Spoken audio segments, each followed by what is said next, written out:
네, 우리 사랑하는 계명교회 청년 모든 여러분들 반갑습니다. 금요일 아침이죠. 왜 화요일이란 말이 입에서 나왔지? 뭐 여하튼 금요일 아침인데 화요일 아니에요? 네네. 그 어, 오늘 이제 여러분 아가서를 봤을 텐데 아가서를 한번 살펴볼게요. 아가서의 내용이 큰 틀에서 볼 때 이제 좀 중요한 것들만 좀 파악을 해보죠. 이게 이제 영어로 하면 이게 Song of Songs라고 되어 있을 거고 히브리어 번역을 잘했다 생각합니다. 그러니까 노래 중에 노래라는 의미예요. 근데 신약에서 직간접적으로 그렇게 인용된 적이 없는 말씀이라 대단히 의미 파악이 어렵고 그리고 이제 읽어보시는 분들에게 제가 자주 하는 말인데 내용 자체가 야합니다. 그러니까 야한 걸 거룩하게만 읽으려고 하는 건 되게 위험해요. 그러니까 그죠? 저자의 의도 자체가 사랑 노래이고 그 안에 담겨 있는 이렇게 뭐랄까요? 분명한 관능미가 있는 문헌을 굳이 뭐 이렇게 돌려 읽을 필요는 없고요. 그래서 다른 번역이나 영어 역본을 보면 좀 더 느낌이 살아 있을 겁니다. 근데 이제 한 가지만 더 좀 파악을 해보죠. 하나는 이제 아가서를 새 주인공으로 보는 경향이 있습니다. 1장의 말에 근거해서 볼 때 이제 솔로몬 왕이 방해꾼으로 나오고 술람미 여인과 한 목동의 사랑 이야기로 보는 게 있고, 두 번째는 이제 술람미 여인과 두 주인공설이라 그래서 술람미 여인과 솔로몬 왕 사이의 러브 스토리다라고 이해하는 경우도 있습니다. 여러분이 그러니까 저는 이제 두 주인공설을 좀 따르는 편이고요. 그렇게 보는 이유는 이제 뭐 누이야 뭐 이렇게 가깝게 사용하는 일들이 있는데 그것들이 충분히 이제 시고 노래이고 또 사랑 고백이기 때문에 저는 충분히 가능하다 생각합니다. 그래서 저는 두 주인공설을 좀 지지하고요. 그런 관점에서 좀 볼 건데 여러분 성경을 꼭 읽어 보시면 좋겠고, 네, 그래서 아가서 2장을 볼 텐데 1에서부터 사실 다 보는 게 좋은데 뭐 14절까지만 볼까요? 근데 여러분들 이 내용을 볼 때요, 여러분들 어떻게 읽어보면 좋냐면 이제 두 사람이 나누는 사랑의 이야기에 좀 초점 맞추고 좀 보면 좋겠어요. 근데 이제 먼저 봅시다. 여인이 말합니다. 2절 1절에 나는 샤론에 수선하여 골짜기에 백합화로다 라고 얘기를 합니다. 그러니까 무슨 말이냐면 여자가 자기를 꽃에 비유해 이상해 이게 아니고요. 어떤 말이냐면 나는 되게 평범한 사람이에요 이런 의미예요. 그러니까 수선화는 널려있던 꽃들이거든요, 들판에. 그러니까 나는 평범한 사람입니다 라고 얘기를 하고 있는 거예요. 그랬더니 이렇게 말하는 거죠. 남자가 말해줍니다. 여자들 중에 내 사랑은 가시나무 가운데 백합화 같다.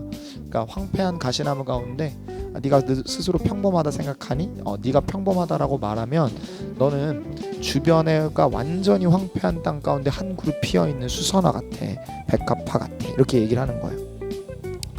평범하지 않아 이렇게 얘기를 하는 것이죠. 그러니까 또 고백을 합니다. 3절은 이제 여자의 말이죠. 남자들 중에 나의 사랑하는 자는 숲풀 가운데 사과나무 같구나 라고 합니다.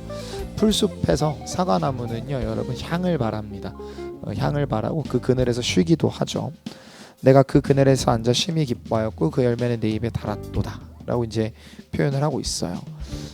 그가 나를 인도하여 잔치집에 들어갔으니 이 잔치집은 포도나무의 집입니다. 그러니까 포도나무 자체가 이제 기쁨의 상징이기 때문에 두 사람이 이제 두 사람만의 공간에 있는 듯한 느낌이 펼쳐져요. 그 사랑은 내 위에 깃발이로다 라고 하는데 여러분 깃발은 힘의 상징입니다. 그러니까 그 사람의 사랑이 강력함을 보여주고 있는 거죠.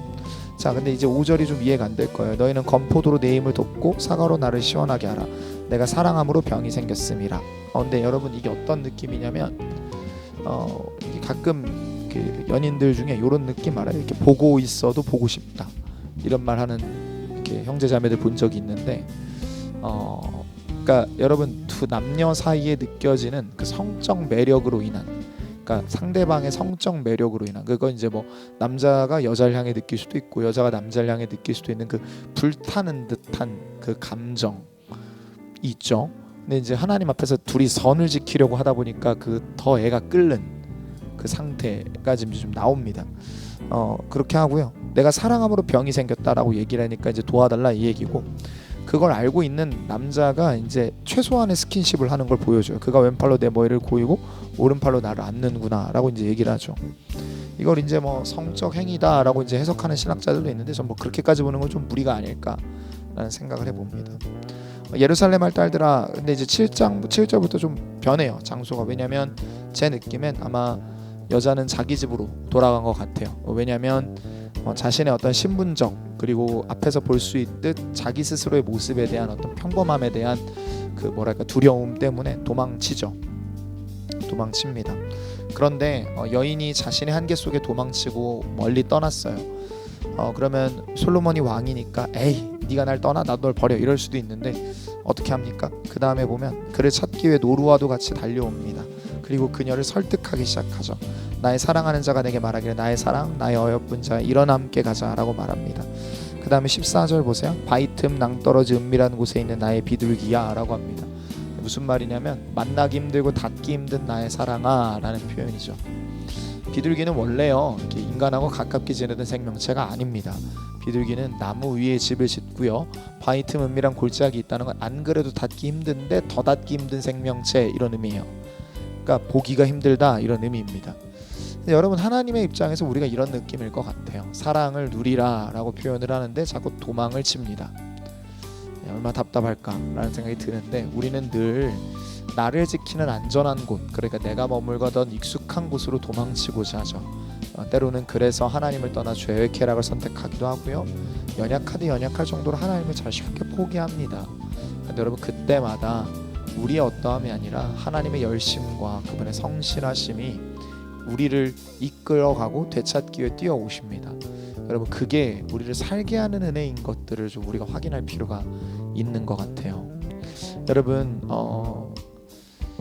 우리 스스로를 향한 자격을 묻고 나의 어떠한 포기와 행동들, 그러니까 내 죄악, 그러니까 내가 그분을 포기한 그 과거에 매이지 마시고요, 그분이 오늘도 우리를 찾기 위해 얼마나 힘있게 뛰어오는가에 집중해 보십시오. 그게 하나님과 여러분 사이의 관계를 훨씬 화목하게 할 겁니다. 여러분 스스로가 그런 것들을 좀 누리며 나아갔으면 좋겠습니다. 하나님은 여러분을 얻기 원하십니다. 하나님은 여러분을 사랑하십니다. 그래서 여러분을 찾기 원하시는 하나님이세요. 그러니 여러분 하나님을 누리십시오. 하나님을 누리는 여러분 모두가 될 수 있기를 우리 주님의 이름으로 축복합니다. 그래서 오늘 하루가 우리의 연약함을 좀 디딛고 서서 하나님의 사랑을 누린 하루가 될 수 있기를 주님의 이름으로 축복합니다. 평범하디 평범한, 아니 하나님의 원수인 우리를 사랑하기 위해 모든 것들을 초월해 우리 곁에 오신 그분의 사랑 앞에 우리가 아멘함으로 항복함으로 나아가는 우리가 되기를 축복합니다. 기도할까요? 하나님, 우리는 내가 편한 곳으로 또 쉽게 도망칩니다. 그러나 주님은 우리를 찾아오십니다. 찾아와 설득하시는 주여, 우리가 바위 틈 은밀한 골짜기, 내 편한 곳, 내 생각과 아집이 묻어있는 곳에 숨더라도 아버지는 우리를 포기하지 않는 하나님이시니 오늘도 우리가 주님을 누리게 하소서. 아버지께서 우리를 그렇게 이끌어 가실 것들을 믿고 감사드리며 우리를 구원하신 나사렛 예수 그리스도의 이름으로 기도했습니다. 아멘.